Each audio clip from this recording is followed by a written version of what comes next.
Hello, everyone. This is Mihaela with Art of Experiencing. I decided that I was going to do this episode at the same time that I have to wait for my coloring of my grays. Oh my God. Talk about private moment in public.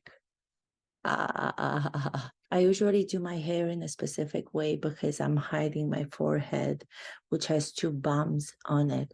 So when I actually part my hair, I part it to the side.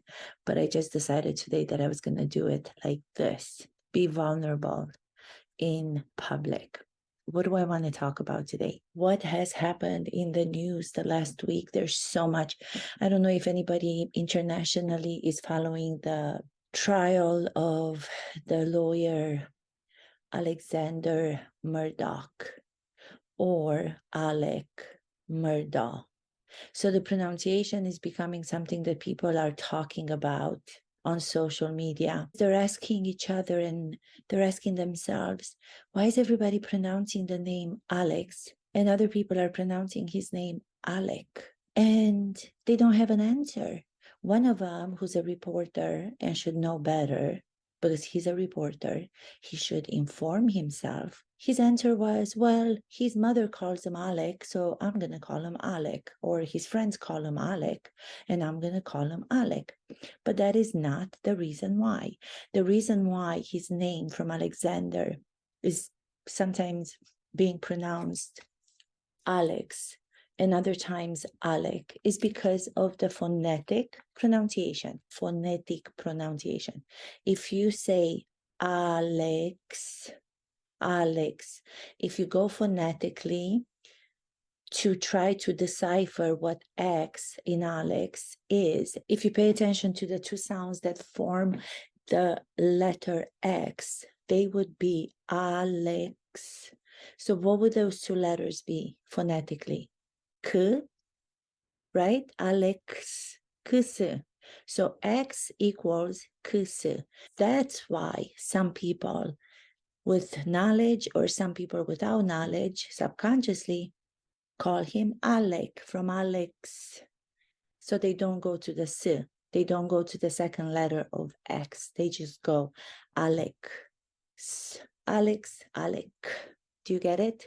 That's why. Why do I have to do this when I don't even have viewers and I'm giving so many gifts to so much and I don't have viewers on my channel? But then others, those who are appearing on all these amazing programs, and they get so much money to analyze, to do analysis on so many different subjects, they get to be without knowledge and they just come up with their own understanding of why. Doesn't make sense. Why are there more people watching information out there that doesn't have the base in the research? Why can somebody, a journalist, say, oh, I'm going to call him Alec when the question was asked, why is it Alec and why is it Alex? Why are there two pronunciations? And he says, well, his mama calls him Alec, so I'm going to call him Alec. No, that's not why. It's because phonetically, kısı equals X. So if you stop the S, it becomes Alec. To me, it makes sense to me. As soon as I heard it, I said, yes, it makes sense to me. Oh my goodness. Am I going to put this on? Am I going to have the courage to put this video on where you guys see me like this? I don't know. I'll think about it. So I've been watching the whole entire trial so far. And there's a lot of people out there saying, well, what does an acting coach have to do with a murder trial? Alleged. He's allegedly murdered his wife, Maggie, and his younger son, Paul, in the most gruesome way that you can possibly imagine. So this lawyer, Alexander Murdauch, or Alec Murdauch, the same goes with the last name. Do you want to pronounce the entire letters of the last name, or do you want to just pronounce the first part of his last name? It has to do with the phonetics. Look up phonetics. Okay, these analysts who know so much about everything, they're talking about his emotional state. If you go back to the beginning of the interview where he was It happened during the same night of the murders, when the two murders took place. He was interviewed by the police in a car, and that's all made public. And he was sitting in a car, and the detectives, policemen, they were taking interview. They were wanting to know what happened when he got home, because he says that he wasn't there when the whole thing happened, but he went to visit his mom, and everybody knows the story. I'm not going to go into the story of it. I just want to get to the emotional journey, the emotional part of it. So they're looking at him and they're saying, well, there are real tears that are falling down his cheeks, and he seems to be very emotional. Therefore, we have to believe him that he doesn't have anything to do with it, because he's saying that he doesn't have anything to do with it. He's saying that due to what happened previous with his son, Paul, and the boat accident where Paul was driving the boat, and there was this beautiful young girl that accidentally, due to his driving, fell in the water and she passed. So he's trying to say that people who headed in for Paul were the ones who maybe came on the property while he was visiting his mom and killed his wife and Paul, his son. And the way that he's describing it, the way that he's doing the interview in the car when the police is asking him all these questions, if you pay attention from an acting perspective, if you pay attention to his emotional journey in that interview, there's so many signs that he's not telling the truth. These analysts have no idea of what emotional truth and real crying looks like.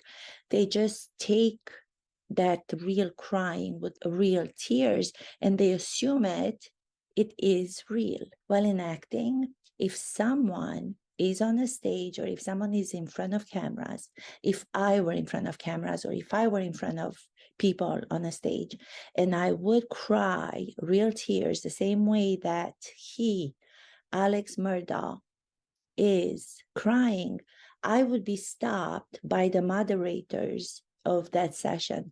And the reason why I would be stopped is because they would ask me to stop manipulating my emotions. So the manipulation of emotions is not even allowed in acting. When you're actually portraying characters in a fictional story. So it's not life or death situation as is in this case. It's not even a reality-based story like this case is, but it's a fictional story with a fictional character. And as an actor portraying that character, I would be stopped and I would be asked, stop. I would be asked why I'm trying to cry, because that's exactly what he's doing. He's trying to cry, and how does he do that? What do I mean by manipulation? If you're putting yourself in a position that's a physical position, which is the way that he is lowering his shoulder and he's bowing his head, his face is somewhat lowered, not too much.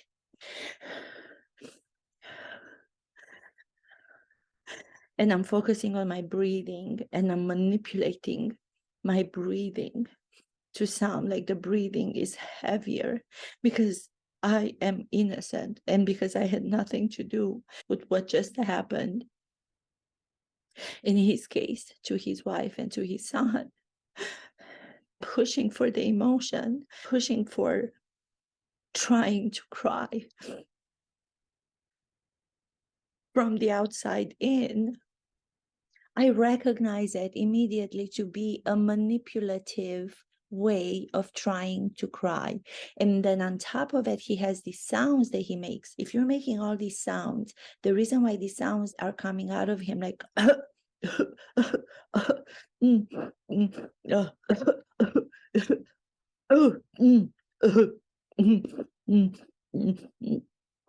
that also is a way of trying to make yourself cry. The reason why those sounds are so effective to help himself to cry is because we as people, we are not feeling comfortable with making sounds.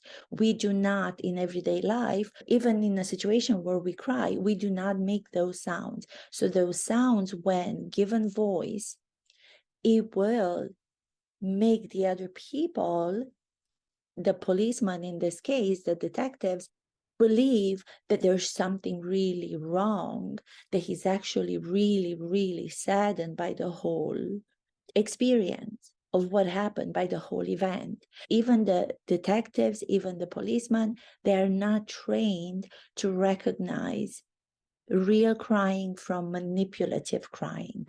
They're not trained. Actors are trained so much better than detectives. Actors are trained so much better than so many other people to be able to distinguish between the manipulative emotion and the real emotion. So when he's letting those sounds out,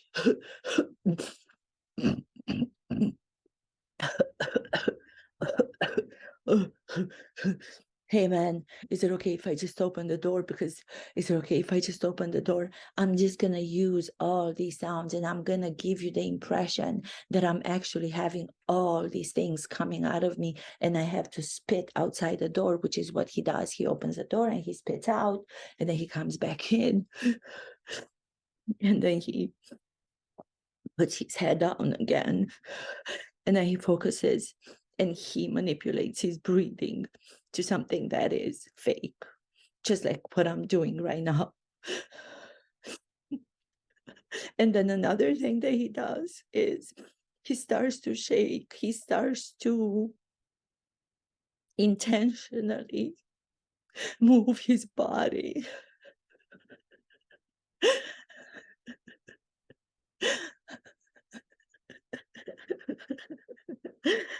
with the sound.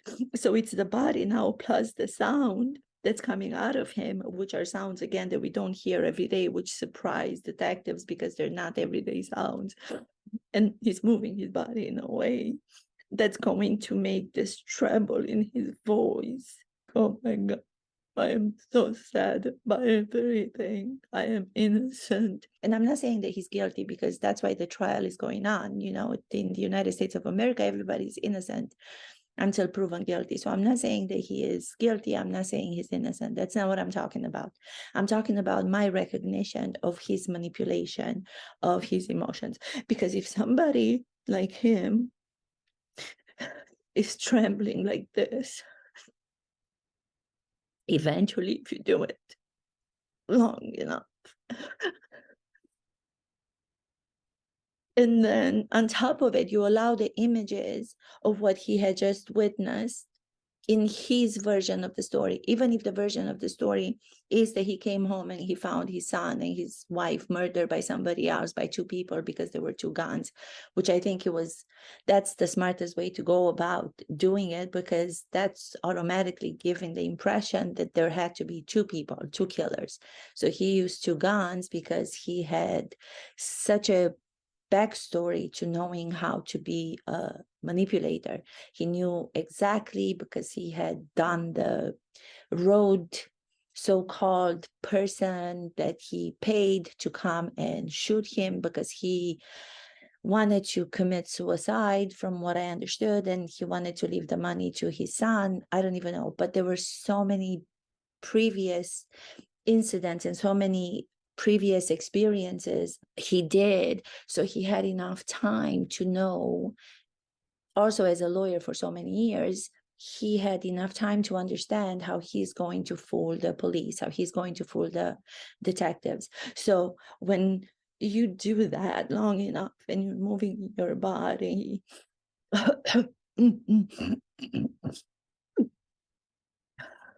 and then you allow the image in your head to be of what you had just witnessed in his version, the two people from his life, his wife and his son. I'm using those images and I don't even know these people. So imagine for him knowing these people. It doesn't even matter if he tells the truth or if he doesn't tell the truth. If you allow those images of how those people were lying on the ground, dead,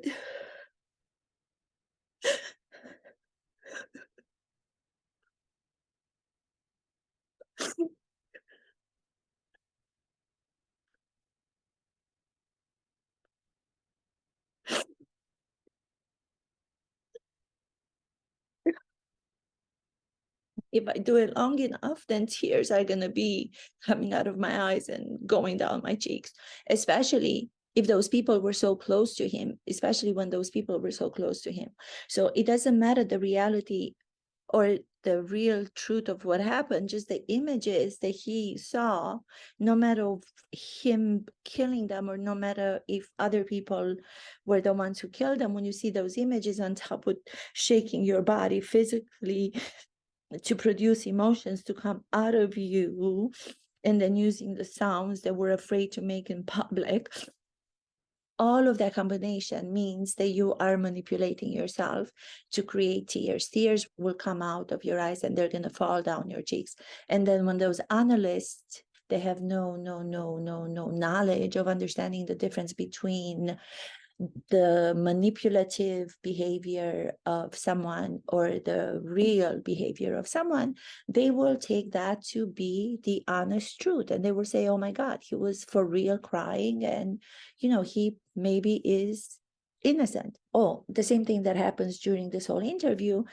Another giveaway is while he's trying to do that, when he's very sure of what he's talking about and he doesn't have to pay attention because he's so sure of the story that he's going to tell to the detectives. But then when he's being caught by surprise, he forgets to do that combination that I just spoke about. And then he will pay attention to the detective. For example, if somebody is for real experiencing all those emotions in the moment, he's not going to have enough time like he does to say, oh, I want to touch them. Yeah, I want to touch them. But I was careful. I just try to not touch him as much. I just try to not touch him as much. When would you have the opportunity for your mind to be so clear to say, I took into consideration the fact that this is a crime scene and I paid attention to the fact that this is a crime scene and I didn't want to create a difficult task for you, so I didn't want to contaminate the scene. Who would think that if they really were feeling those emotions and if those emotions really came out of the truth of the situation, if he was telling the truth, you wouldn't have that clarity in the mind to leave aside the combination of I'm shaking now, I'm bowing my head, I'm making sounds, plus the image of what I just saw. And then all of a sudden, yeah, man, yeah, I tried not to touch him so much because I didn't want to, he doesn't say contaminate, but he's referring that he was trying to help the whole situation, the detectives, by trying to be careful in the way that he was approaching his wife and his son when he found them dead. That's his story. It's like the clarity, the stopping himself on cue when he needs to stop, then going back to the shaking. That is manipulative. That is manipulative, emotional journey, which is not accepted in great acting. It can be done by bad actors. It can be done by mediocre actors, which we see all over the place. But when you watch great actors, they do not manipulate. The reason why I know he's manipulating those emotions is because when I watch him in that interview, I don't believe him. That's what you have to go with. If you're watching somebody even producing real tears, you have to ask yourselves, do I believe? Do I feel? It's not even do I believe, because that means that the rational mind has to come in. All you have to do is, do I feel him in this moment? Does he move me? Because he doesn't move me, because I know the difference. It might fool a lot of people who don't know the difference because the differences are very subtle. Like I just exposed them to you. Majority of the people who do understand the distinction between manipulative and real will be able to not feel anything for him when he's crying. Even when you watch a movie, now we're in the season of the Oscar nominated films, and there's so many of the actors that are nominated from the movies that I've seen, because I didn't get a chance to see all of them. But I already knew when watching those movies that were nominated, he's going to be nominated for an Oscar. He's going to be nominated for an Oscar. She's going to be nominated for an Oscar. Even for the best supporting actors, I knew who was going to be nominated. I knew Austin Butler was going to be nominated from the movie Elvis, because he, going back to the emotional journey, he had a journey that he talks about. If you look at some of the interviews that he did, when he was producing emotions, when he was crying, when he was going through his emotional journey, the emotions were not even based on the character. They were based some on the character Elvis, but most of them were based on his life story. So when he talks about when he was playing some of the music of Elvis, in his mind, he was singing to his mom, and his mom passed on from cancer. So even though he was portraying the character, the real life Elvis, when he was doing his preparation, when he was doing his work for the character of Elvis, he was relying on his personal life story. He was relying on his grief and his loss of his mom, whom he loved, as any of us would grieve if, God forbid, somebody that we love passes on. So the reason why he moved me, and I knew that he was going to be nominated for an Oscar, is because even before I watched him talk about the fact that he was singing to his mom, the songs that may seem at first that they should be addressed to a lover or they're addressed to the audience, for him it was personal. So that's why when I watched him, I was moved to tears, even though I didn't know that he was thinking of his mom, because they came from an original, authentic, personal truth that he was going through. So I knew he was going to be nominated. The next one that I knew was going to be nominated was Cate Blanchett in the movie Tar. For her, the reason why I knew she was going to be nominated is because she did the same thing, but in a little bit different way. She went out of the box in the way that she was interpreting this character that was a conductor of an orchestra. She didn't just conduct the orchestra in a way that's plausible and in a way that any bad or mediocre actor would do it, with like a polite way of just conducting, the way that we see some of the conductors. She went from somewhere inside of herself. She tapped into something inside of herself.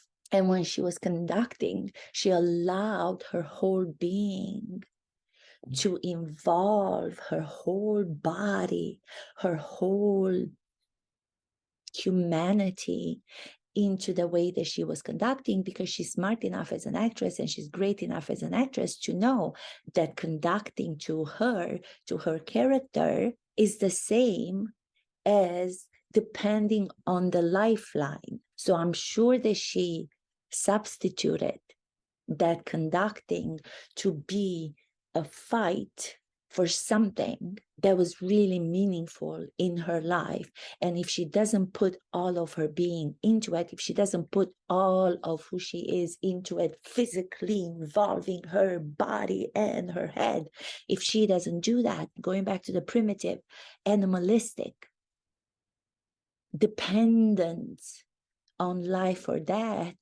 whatever that was to her in her personal life, I don't know, because she doesn't talk about her process as an actress as much as Austin Butler does. But I'm sure that it was something that she probably thought, if I do not continue to keep my job as a conductor, which is my passion, which is everything, she could have related it to, what if I never get to act? And acting is everything for her, aside from her family, I'm sure. But you had to substitute it. You have to personalize the fictional story to your personal understanding of what that could be for you. So when she conducts, and I feel that her life depends on her keeping that job, and that's when it moves me. It comes from a place of personal, authentic, original truth.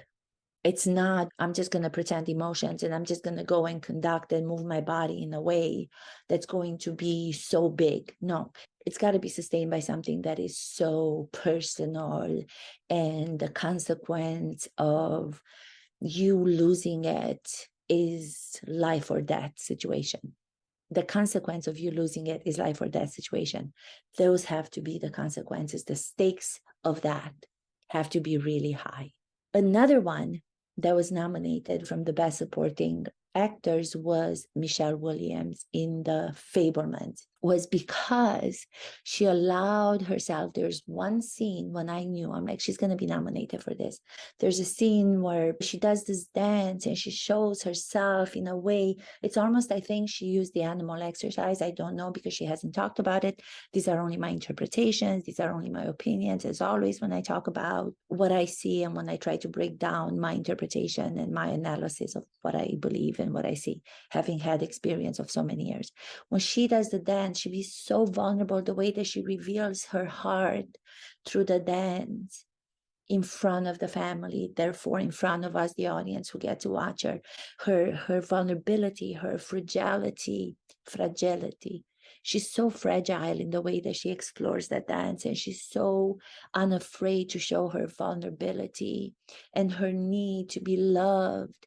So I knew from that dance, because she, again, went to a place where who knows what she had to deal with. I mean, she was the actress who was married to Heath Ledger, wasn't she? She was the same actress that who knows what kind of personal stuff she had to go through, where she could address that vulnerability in the dance, coming from a place of authenticity and truth in her personal life. And then there's the guy from the same film, I forget his name, in The Fabelmans. He only has one scene and he was nominated for a Best Supporting Actor. And I knew he was going to be nominated. And I was watching him. I'm like, oh my God, it doesn't matter that you have a scene. It doesn't matter that you are in the entire movie. It's about implicating your whole self, your body, your soul, your heart, your brain. The scene that he has where he's talking to the kid, the main character, where he's explaining life to him, but he's explaining life to him from a point of view of his character, of himself as an actor, being at a certain age, at an older age, and everything that he puts into that explanation is so much more important than if he would have given the lesson when he was younger.